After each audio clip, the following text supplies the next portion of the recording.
ইয়াৰ পিছত সমবায় সমিতিৰ সম্পাদক বাহিৰত মই চাহৰ ব্যৱস্থা আছিল সকলোকে যোৰহাট আৰু গোলাঘাট লৈ আমি গোলাঘাটতে দিছিলোঁ কিন্তু যোৱা মাহত আকৌ মাননীয় মুখ্যমন্ত্ৰী ডক্টৰ হিমন্ত বিশ্ব শৰ্মা ডাঙৰীয়াই মোক নিৰ্দেশ দিলে যে যোৰহাটত সেই লগে লগে আমি যাতে ৰাইজক আমি সুলভ মূল্যৰ দালি আমি সকলোকে আমি দিম। আজিৰ দিনত আমি ক'ব পাৰোঁ যে অসমৰ 70 সুলভ মূল্যৰ যি দোকানী আছে আমাৰ সমবায় সমিতি আছে তেওঁলোকৰ লগত আজি আমি ইয়াতে বহি কথা পাতিছোঁ কেনেকৈ আমি গোটেই আঁচনিটো তেওঁলোকে আমি বুজাবলৈ চেষ্টা কৰিছোঁ। আৰু যোৱা 3 দিনৰ পৰা আমি এনেকৈ এটা কাৰ্যসূচী লৈছোঁ যে যোৱা 14 তাৰিখে মই তিনিচুকীয়া জিলাৰ পৰা এইটো আৰম্ভ কৰিছোঁ। ডিব্ৰুগড় হৈছে, যোৱাকালি আমাৰ চৰাইদেউ, শিৱসাগৰ, আজি ইয়াতে কৰি পিছবেলা মই গোলাঘাটলৈ যাওঁ। গোটেই 35খন জিলাত আমাৰ 34,000 ৰেচন দোকানী আছে, ন্যায্য মূল্যৰ দোকান আছে আৰু এই 34,000 দোকানীৰ লগত আমি একবাৰ কথা পাতি এই স্কিমটো যাতে আমি বুজাব পাৰোঁ। আমি বহুত সময় দেখিছোঁ যে আমাৰ এই দোকানীসকলৰ লগত তেওঁলোকৰো বহুত সমস্যা থাকে, আমি কেতিয়াও কথা নাপাতোঁ, তেওঁলোকৰ লগত কেতিয়াও বহা নহয় আৰু কপাৰেটিভ লেভেলতে বহা হয়, কপাৰেটিভ তেওঁলোকক মাতে। সেইকাৰণে মই এবাৰ উদ্যোগ লৈছোঁ যে এই বিভাগৰ দায়িত্ব মাননীয় মুখ্যমন্ত্ৰী ডাঙৰীয়াই মোক যেতিয়া দিছে জিলাই গৈ এই আঁচনিটো যাতে আমি ভালকৈ কৰিব পাৰোঁ। লগে আমাৰ প্ৰতি মাহে যি আমাৰ অন্ন সেৱা দিন আছে এই 1 তাৰিখৰ পৰা 10 তাৰিখলৈকে সেইটো কেনেকৈ হৈ আছে, আমাৰ বাকী যি সমস্যা আছে এই সমস্যাবিলাক আমি কৰিম। আজি মই ৰাতিপুৱা অহাৰ আগতে ইয়াতে এই কাৰ্যসূচীৰ আগতে আমি আমাৰ যে গোডাউন আছাম ষ্টেট ৱেৰ হাউচ কৰ্পৰেশ্যনৰ যি গোডাউন সেই গোডাউনটো আমি ভিজিট কৰিবলৈ গৈছিলোঁ। ইয়াৰ পাছতে এই কাৰ্যসূচীৰ পিছতে আমি বিভাগৰ এটা ৰিভিউ আয়ুক্তগৰাকীৰ কাৰ্যালয়ত আমি ল'ম যে বিভাগৰ কি আছে, কি ভালকৈ কৰিবৰ কাৰণে এই চেষ্টা কৰি আছোঁ। সুলভ মূল্যৰ যিসকল দোকানী আছে তেওঁলোকৰ সমস্যাসমূহ সমাধান কৰাৰ ক্ষেত্ৰতো গুৰুত্ব দিবনে, যিহেতু আমি উপকৃত হয় তেওঁলোকৰ বহুতকেইটা সমস্যা তেওঁলোকে মুখ্যমন্ত্ৰী ডাঙৰীয়াৰ তাতে আনিছিলে, মোৰ তাতে কৰিছে। যেনে এটা তেওঁলোকৰ ৰিনিউৱেলৰ সমস্যা আছিলে, বহুত সময় দেখা যায় যে তেওঁলোকে ৰিনিউৱেলৰ কাৰণে বহুত হাৰাশাস্তি হ'ব লগা হৈছিলে। সেইকাৰণে তেওঁলোকৰ ৰিনিউৱেলৰ যি ডিমাণ্ড আছিল, তেওঁলোকৰ যে দাবী আছিলে আমাৰ 3 বছৰ মূৰে কৰিব লাগে, এইটো 5 বছৰ কৰিব লাগে, এইটো আমি ইতিমধ্যে কৰিছোঁ। আৰু লগে 31 মাৰ্চ 2025 তেওঁলোকে একেদিনে গোটেই 34,000 এক্সপায়াৰী আছিলে, লাইচেঞ্চ ৰিনিউৱেলৰ লাষ্ট ডেট আছিলে। এইটো এটা অৰ্ডাৰতে আমি 2026 30 জুনলৈ আমি এক্সটেণ্ড কৰিছোঁ। বাকী যে তেওঁলোকৰ কমিশ্যন যাতে প্ৰতি মাহে পাই থাকে এইটো আমি চেষ্টা কৰি আছোঁ। বহুত অংশ এইটো কৰিবলৈ আমি সক্ষম হৈছোঁ। এপ্ৰিল মাহলৈকে তেওঁলোকে পাইছে, মে' মাহতো বিল এতিয়া ছাবমিট হৈছে। এতিয়া আমি নতুনকৈ ব্যৱস্থা কৰিছোঁ যে দোকানী যিহেতু আমাৰ অনলাইন ছিষ্টেম, কোনে কিমান ডিষ্ট্ৰিবিউশ্যন কৰিলে আমি অনলাইন ডেইলি এইটো গম পাই থাকোঁ। সেইকাৰণে মানে ছেপ্টেম্বৰ মাহৰ পৰা আমি এনেকৈ ব্যৱস্থা কৰিছোঁ, কোনো বিলৰ ছিষ্টেম নাই, ডাইৰেক্ট ডিষ্ট্ৰিবিউশ্যন শেষ হোৱাৰ লগে লগে যাতে সেই মাহতে তেওঁলোকৰ একাউণ্টত এই পইচাটো কমিশ্যনটো আমি দি দিব পাৰোঁ। বাগানসমূহত বিশেষকৈ বহু এনেধৰণৰ হিতাধিকাৰী ৰেচন কাৰ্ডৰ আচলতে সুবিধা নাপায়, তেওঁলোকে আঙুলিৰ ছাপ দিব নোৱাৰে, এনেধৰণৰ বহু সমস্যা আমাৰ আগতে তেওঁলোকে অৱগত কৰে। আমাৰ বহুত বাগানত এনেকৈ সমস্যা হৈছে, সেইকাৰণে কাৰণ তেওঁলোকে যেতিয়া চাহপাত উঠায় প্লাকিং কৰে সেই সময়ত তেওঁৰ আঙুলৰ এইটো বেয়া হৈ যায়। সেইকাৰণে আই স্কেনাৰ দিয়া হৈছে, প্ৰতিখন বাগানে যিমান ৰেচন দোকান আছে আই স্কেনাৰ দিয়া হৈছে, যাতে চকুৰ যে আমি ৰেটিনা তাৰ পৰা যাতে আমি এইটো অথেণ্টিকেট কৰিব পাৰোঁ। আৰু এটা সমস্যা আজি মই ইয়াতে যেতিয়া ৰিভিউ কৰিম তেতিয়া আমি গম পাম যে কিমান বাগান এলেকাতে ৰাইজ আছে বা এনেও বাগান বাদ দিও বাকী কিমান জেনুইন বেনিফিচিয়াৰী আছে যাৰ হাতত ৰেচন কাৰ্ড নাই, তেওঁলোকক নতুনকৈ ৰেচন কাৰ্ড দিয়াৰ এটা ব্যৱস্থা মাননীয় মুখ্যমন্ত্ৰী ডাঙৰীয়াই ইতিমধ্যে ঘোষণা কৰিছে, আমি এইটো ইমপ্লিমেণ্টেড কৰিম। ঠিক আছে, ধন্যবাদ। তাৰপিছত আমি সদৌ অসম সুলভ মূল্য দোকানী সন্থাৰ অন্তৰ্গত যোৰহাট জিলা সমিতিয়েও এখন স্মাৰকপত্ৰ দিছোঁ। আমাৰ যোৰহাট জিলাত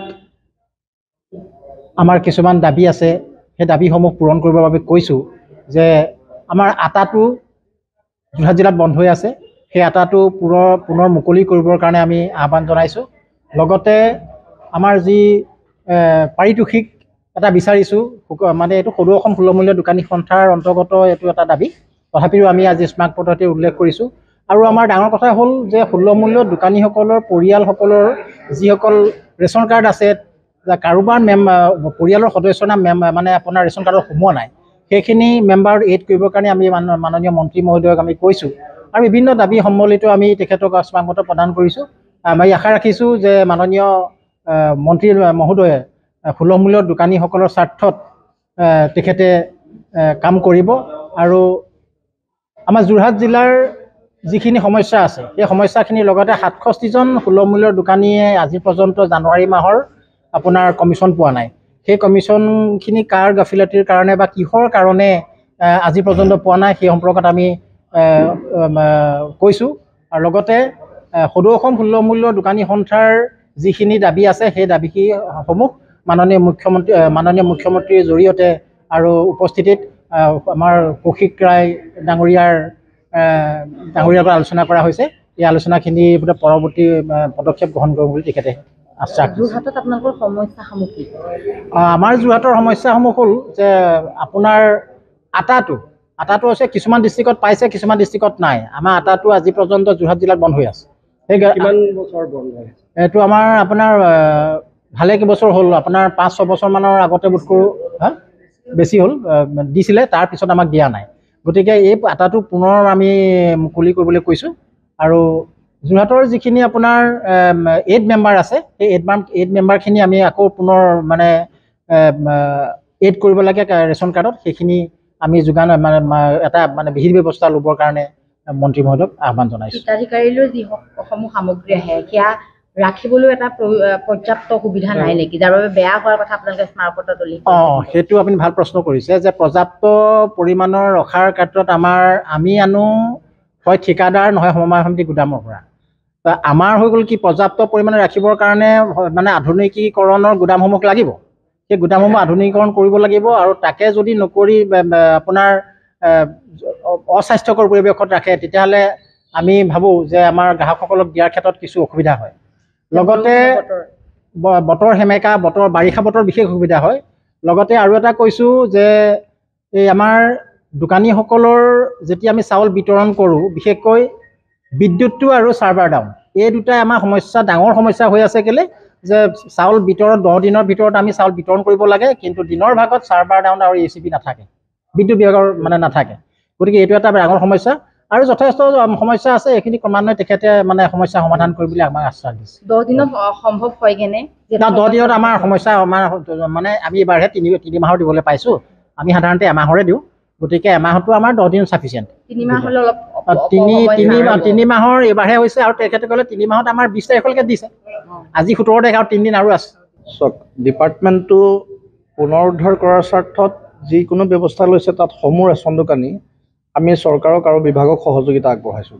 তাৰ ভিতৰতে আমাৰ 1 তাৰিখৰ পৰা 10 তাৰিখৰ যি চাউল দিয়াৰ ব্যৱস্থা, এই ব্যৱস্থাত কিন্তু আমি অত্যন্ত দুৰ্ভাগ্যজনক আৰু আমি বাৰম্বাৰ জনাই অহাৰ স্বত্বতো এটা কথা আমি চৰকাৰৰ পৰা সদুত্তৰ পোৱা নাই, যিহেতু আমি আশাবাদী তেওঁলোকৰ পৰা পাম নেটৱৰ্ক ছিষ্টেমটো, যিটো কাৰণে আমি তৃণমূল পৰ্যায়ত যিহেতু কাম কৰি থাকোঁ গ্ৰাহকসকলৰ লগত, গতিকে গ্ৰাহকসকলৰ পৰা আমি দোকানীসকলে বিভিন্ন ধৰণৰ কথা শুনিবলগীয়া হয়, যিহেতু চব গ্ৰাহক সমমৰ্যাদাৰ নহয়।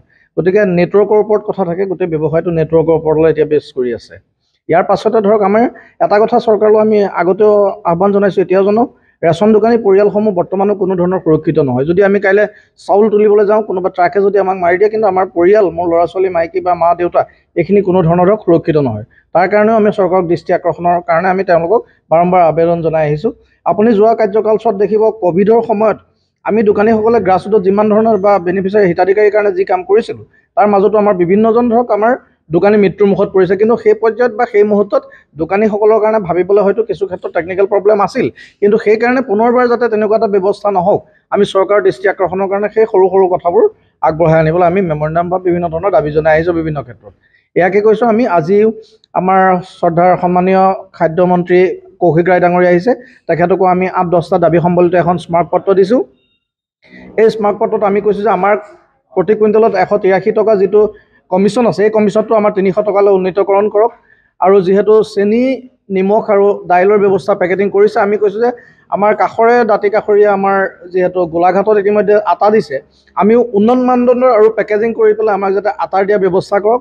আৰু ঠিক তেনেকৈ ৰেহাই মূল্যত যাতে সৰ্বসাধাৰণ গ্ৰাহকে বা হিতাধিকাৰীয়ে সেই খাদ্য সামগ্ৰীখিনি অত্যাৱশ্যকীয় খাদ্য সামগ্ৰীখিনি তেওঁলোকে ৰেচন দোকানৰ জৰিয়তে যাতে লাভান্বিত হয় সেই সৰু সৰু কথাবোৰ যাতে চৰকাৰে অলপ দৃষ্টি নিক্ষেপ কৰে সেয়া আমি আশাবাদী মজুত ৰখাৰ সুবিধা নাই নেকি আমাৰ ইয়াৰ বৰ্তমান আপুনি এটা কথা অতিকে সোধাৰ কাৰণে ভাল পালোঁ আমাৰ ৰেচন দোকানীসকলৰ কাৰণে কোনো ধৰণৰ গুদাম মেইনটেনেন্সত আজিলৈকে কোনো ধৰণৰ ব্যৱস্থা কৰা নাই বহু দোকানীয়ে ধৰক এতিয়া বাৰিষা কালতে চাউল বা দাইল থ'বলৈ যাওঁতে হয়তো ডেমেজ হোৱাৰ সম্ভাৱনা থাকে বা হৈছেও তেনেকৈ আৰু আপুনি আৰু এটা চাব যে এতিয়া প্ৰিপেইড বিদ্যুতৰ প্ৰিপেইড হয় গতিকে আমি আমাৰ মিনিষ্টাৰক আমি এইটোও দাবী জনাইছোঁ যে আমি মেচিনটো আৰু পাল্লাখন যিহেতু ইলেক্ট্ৰনিক পাল্লা আমি বিদ্যুতৰ দ্বাৰা আমি ৰিচাৰ্জ কৰিবলগীয়া হৈছে গতিকে তাৰ কাৰণেও যাতে আমাৰ অতিৰিক্তভাৱে কিবা এটা পইচা দিব পাৰে আমি সেই ব্যৱস্থাতে আমি আজি স্মাৰ্ট পত্ৰখন প্ৰদান কৰিছোঁ তেখেতক আপুনি বিচৰা বাতৰি পাব কেৱল নিউজ 18 এপত নিউজ 18 এপ ডাউনলোড কৰিবলৈ